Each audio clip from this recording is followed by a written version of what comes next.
విద్యా కానుక పథకాన్ని అక్కడ అందజేయడం జరుగుతాము. సంక్రాంతి విధంగా తిరుహారిక మీ తల్లిదండ్రులు కూడా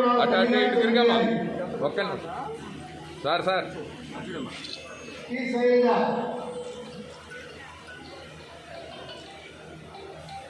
చాలా గొప్ప పథకం ఇది. వారందరికీ ఇవాళ మరి ఆత్మ విశ్వాసాన్ని నింపేటువంటి రోజు. ఈ వాణిగారు గారు కూడా వేదికపైకి రావాల్సిందిగా కోరుతున్నాం. అలాగే 9th క్లాస్ పిల్లలు చూడండి, కేజీని తులసి ఈ కేజీని ఈ శిరీష 9th క్లాస్ పిల్లలు రావాలి. రండి, పేరెంట్స్ కూడా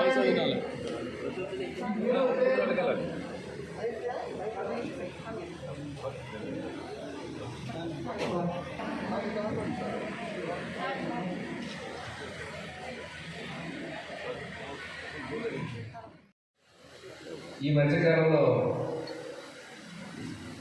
ఆంధ్ర రాష్ట్రంలో గౌరవ ముఖ్యమంత్రి శ్రీ వైఎస్ జగన్మోహన్ రెడ్డి గారు పరిపాలనా పరంగా రాష్ట్ర భవిష్యత్తు దృష్ట్యా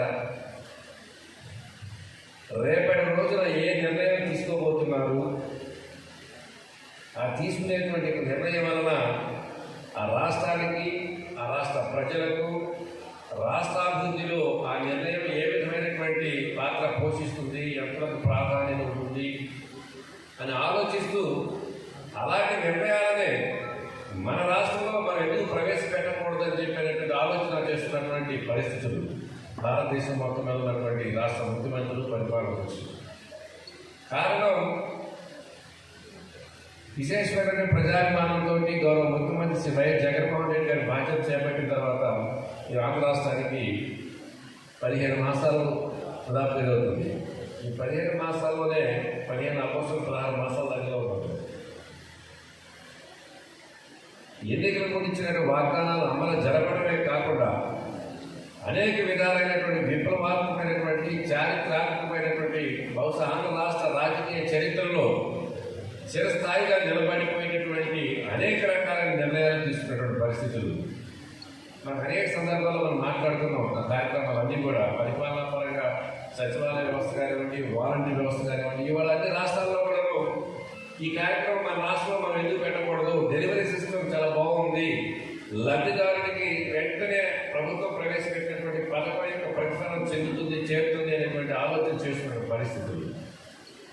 ఈ విధంగా అన్ని రంగాలకు సంబంధించినటువంటి నిర్ణయాలలో రాష్ట్రం యొక్క ఆర్థిక స్థితిగతులు సహకరిస్తున్నాయా లేవా అనేది చూడకుండా అనేక రకాల నిర్ణయాలు తీసుకుంటూ ఆ క్రమంలో భాగంగానే విద్య యొక్క ప్రాధాన్యత తెలిసినటువంటి వ్యక్తిగా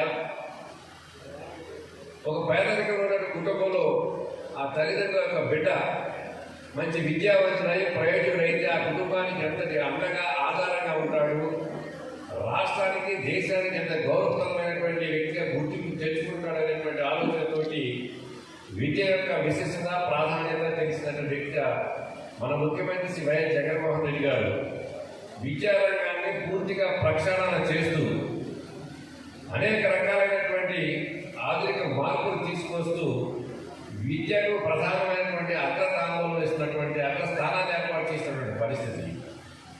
ఆ క్రమంలో భాగంగానే నాడు నేడు స్కూల్ యొక్క గత పరిస్థితి ఎలా ఉంది, ఈ రోజు పరిస్థితి ఎలా ఉంది అనే దానికి సంబంధించి సహజంగా ఏ విద్యార్థి పాఠశాలకు వచ్చినప్పుడు ఆ పాఠశాల యొక్క వాతావరణం, పాఠశాలలో ఉన్నటువంటి మౌలిక సౌకర్యాలు, ఆ వాతావరణం ప్రశాంతమైన వాతావరణం, సరళమైనటువంటి పరిస్థితులకు సక్రమైనటువంటి వనరులు సమకూర్చినప్పుడు ఆ పాఠశాలలో అధ్యాపక బృందంగా పనిచేసిన ఉపాధ్యాయులు కూడా చక్కగా పాఠాలు చెప్పాలన్న ఆలోచన